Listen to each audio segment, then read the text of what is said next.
Concrete Clouds heißt frei übersetzt Betonwolken. Und genau das zeigt der Film auch. Wolkenkratzer, die nicht zu Ende gebaut wurden, Bangkok zur Zeit der Wirtschaftskrise. Lee Chatametikool hat sich bisher vor allem als Cutter einen Namen gemacht und Concrete Clouds ist sein erster Featurefilm. Concrete Clouds, that sounds like, yeah, a little quite depressing title. Would you say you've made a film that depresses people when they watch it? Actually, a little bit. I mean, it's a film that does not give a lot of hope for the characters and for the audience, but it's because I wanted to make a film set during 1997, during the financial crisis in Thailand. So it was a period of not much hope for the country as well. So yeah. In your film, you present Bangkok as a kind of broken city. Is it the real Bangkok you have lived in? Is it like this? Yeah, in a sense, I think that, I mean, there was the period during the economic boom where everything was very rosy and it was very lively and things were being built. And then the title actually, Concrete Clouds, came from this memory I had when I went back after the crash and all the construction stopped and all of a sudden all the dust was gone. And all we had left were these kind of like these skeletons of these unfinished buildings like dotting all the skyline. So I had this kind of image of these concrete clouds left over from the past. Yeah.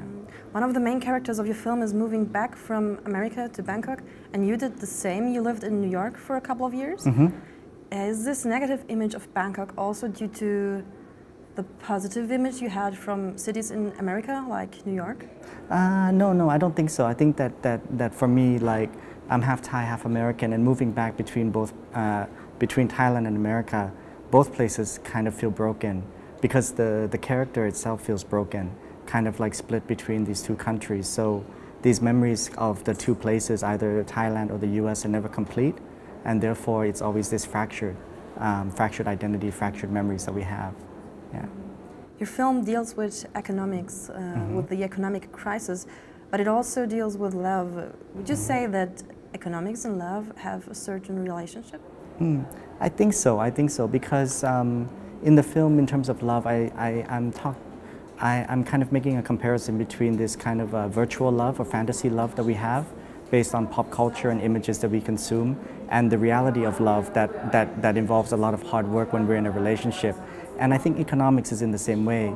We have a lot of these kind of like fantastic projections of economic growth and of these kind of figures, but then you have the reality on the ground of people suffering and people not able to make ends meet within that economic structure. So I think, yeah, they are related. Yeah. Do you think when economics works good that we have more virtual love and less real love?